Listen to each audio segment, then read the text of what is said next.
Well, good morning again. And today I want to talk about one of the people I really, really admire. He passed away a couple years ago, but John Lewis was a rabble-rouser. He was a congressman, but before that he was a political organizer, civil rights leader. He was a young man when he got inspired by Rosa Parks and the Freedom Riders, and he wrote a letter to Martin Luther King and began his life of making trouble. In fact, he had a great quote, I love it. He said, he was someone who caused good trouble, necessary trouble. And all of this was inspired because of the example of Jesus. One of the things that's not often talked about is that John Lewis went to seminary. And he, wasn't a preacher or a pastor like we think about it, but a follower of God.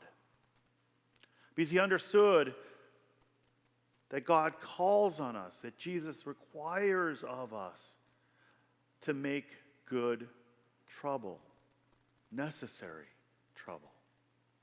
That's our call as disciples. It says in the Bible that we are supposed to be little Christs. That's what Christians mean, little Christs. You and I, we're supposed to follow the example of Jesus and his ministry. And if you understand who Jesus was, the Son of God, co-equal with God, you understand that nothing he did in the Bible that we understand and know was by accident. He went to look for trouble that Sabbath day when he healed that man. He went to look for him again so that that man could tell the leadership that Jesus had worked on that day. He caused trouble for those leaders. He caused trouble because it was necessary, because those leaders had forgotten the reason for the Sabbath. They'd forgotten the essence of what it meant to be followers of the one true God. They were so caught up in the shackles of tradition and what it means to be a good Jew. They forgot the reason to be a Jew. And so often today, I see it all around us. So many people are so worried about being good Christians, they don't even understand what it means to be a Christian. They're so caught up in the traditions, the appearance of being a proper Christian, they forgot the essence of Christ. Christ lives, and Christians live, for the sake of others. Paul, one of my favorite examples of what it means to be a Christian, said his deepest desire is to stand before God and hear God say, "Good and well done, my servant." Or if you want to get really technical, the doulos, which is the slave of God, owned completely by God. So how do we do it? Jesus tells us we've got to have his mindset, to have the mind of Christ. That's the goal. Paul writes again and again to the church in Philippi and the church in Corinth. We must have the mind of Christ. The mind, the eyes, the heart of Christ that calls on us to help those who are helpless. In our prayer this morning, in our communal prayer this morning, we talked about the passage from Luke. That passage in Luke refers to the point where, when didn't we give you water? When didn't we feed you? When did we reject you, God? So when you didn't do this for the least of those. Our call is to be uncomfortable. Our call is to be, like Jesus. That's the challenge, isn't it? Christianity is not about coming in here on Sunday mornings and hearing a good sermon. Or if you want, go to Mosaic and hearing, as my friend put it, Coldplay and a really good TED Talk on Sunday morning. It's really about the community of faith. And this community of faith is here to both equip, empower, and help you in your life, but help us in our lives to be like Christ in the lives around us. To help us to go and make good trouble in the world that will move the world closer to what it means to be the community of God and the kingdom on earth. John Lewis led the march over the bridge in Selma not because he felt it was comfortable, not because it would bring him status, but because it was necessary. So many people say that, well, the world is a better place, and it is. Stepping back, because of the work that people have done, this world is actually so much better than when I was born. 50-odd years ago, we had about 5,000 to 6,000 children die every 15 minutes due to hunger and starvation. It's a crazy number, isn't it? War, conflict, starvation. Today, it's 1/10 to 1/5 of that, or even smaller. Numbers are hard. But because of what this country and Christians all over the world have done, poverty is less. There's less deprivation in the world. But there's still a need for us to go and change the world, both in our communities and in other places all over the world.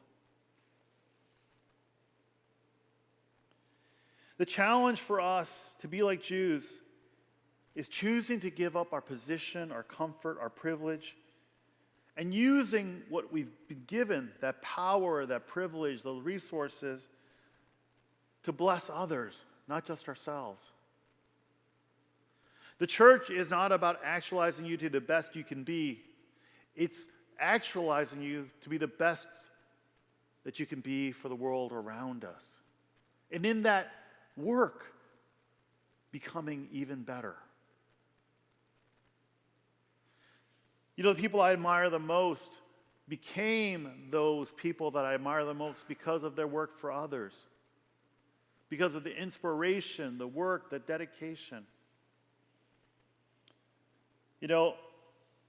John Lewis was inspired from Martin Luther King, and I love a quote that he had. He says it this way: from time immemorial, people have lived by the principle that self-preservation is the first law of life. But this is a false assumption. I would say that other preservation is the first law of life, because precisely we cannot preserve self without being concerned about preserving other selves. The universe is so structured that things go awry if men are not diligent in their cultivation of the other. Regarding dimensions, I cannot reach fulfillment without thou. The self cannot be fully self without other selves. One of my favorite phrases is, we is better than me. Because as a body, we do great and marvelous and incredible things beyond what I could do by myself. Even Jesus knew that. He told his disciples that they would do greater things than he had done. And they did. These group of 12, 72 became thousands, became millions, has become billions. It's an incredible thing. If we are to be more than just admirers of Christ, but actual Christ followers, and carry the gospel into the world, this good news, we've got to be willing to cause some trouble occasionally, make others uncomfortable occasionally, love people in exceptional ways that shatters, their perceptions about Christians. When we put others higher than ourselves, we not only help those who need it most around us, but we help the cause of Christ in the world. Barna, who's a research arm of the Christian research organization, did a survey and asked people why they don't believe in God or aren't Christians anymore. Those who've fallen away, the nuns. And they don't say the teachings of Jesus are bad. They don't say that what in the Bible is bad. The first thing they say is Christians are hypocrites. Christians are hypocrites. They're more concerned with everything but the ministry of God.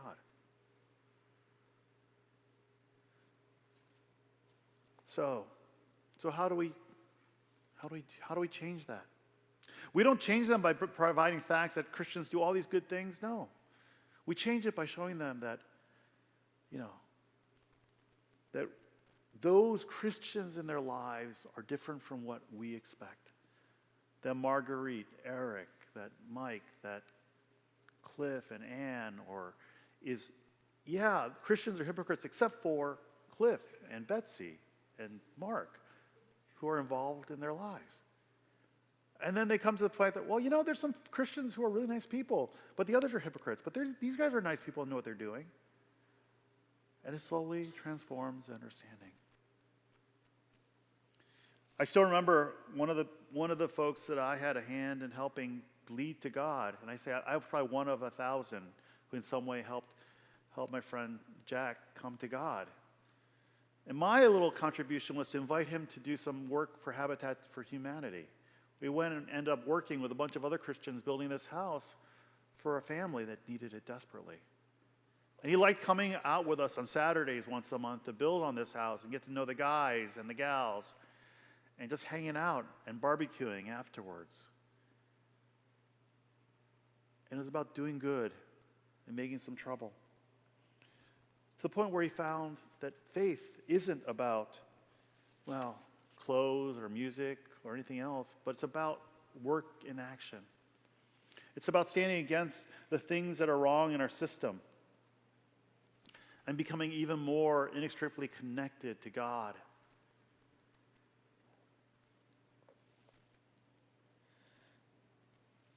It's practicing what Dan Myers, who's a pastor I really admire, said, practicing gracist behavior. Grace-filled behavior. One of the most effective ways to cause trouble is to do it in a way that causes dissonance. It's not standing on a street and throwing fire bombs. It's not shooting people. It's not attacking them. But doing the same thing that John Lewis and Martin Luther King and others have done is approach those who commit violence against us with love.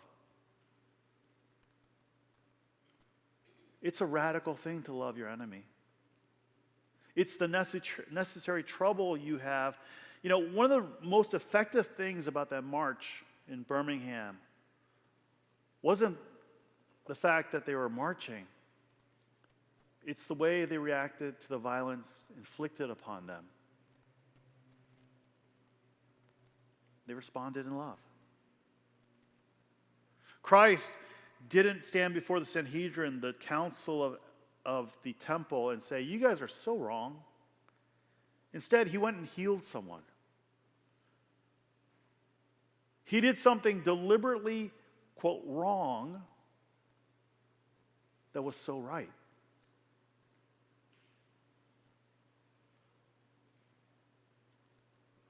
I can't tell you what trouble God is calling you into, but I know he called us all to be troublemakers. Troublemaking in love. Doing the necessary things around us and helping those who really need it. I have a good friend who causes trouble down south along the border. He's been arrested a number of times because he puts water and food out for those in the desert out there, down near El Paso. Border Patrol know my name. They know his truck. He's constantly doing things wrong. Now, I'm not saying we should be out there in the desert, down in Tijuana or anywhere else, but I know that we are all called to cause a little bit of trouble in love. The question is how? Why? Where? Could be here, could be in your community, could be in a juvenile detention facility. But the question is, are we looking? Are we listening? Because I know God is calling. So let's hear him, because when we respond to that call and we get creative about it, we start to dream dreams that change the world. You know, when John Lewis was a small child, he wasn't thinking about changing the world. But by the time that he was done serving in Congress, he had brought so much profound change to the world around him. You know, he himself said, we're not where we're supposed to be, but we're a lot further down the road, aren't we? So how can we help? Let's pray about it and listen for God in our lives. Oh, precious Father, I thank you this morning that you call us to make trouble. Just as you did in Jerusalem when you healed. Just as you did throughout your ministry and the inspiration you gave to Paul and to all the disciples. Oh, Lord, speak to us. Give us the heart to do what is necessary. To take inspiration for those like John Lewis and Martin Luther King and so many others, Lord, to cause the good trouble that transforms the world around us. To use the tools of love, peace, and perseverance. Oh, Lord, thank you.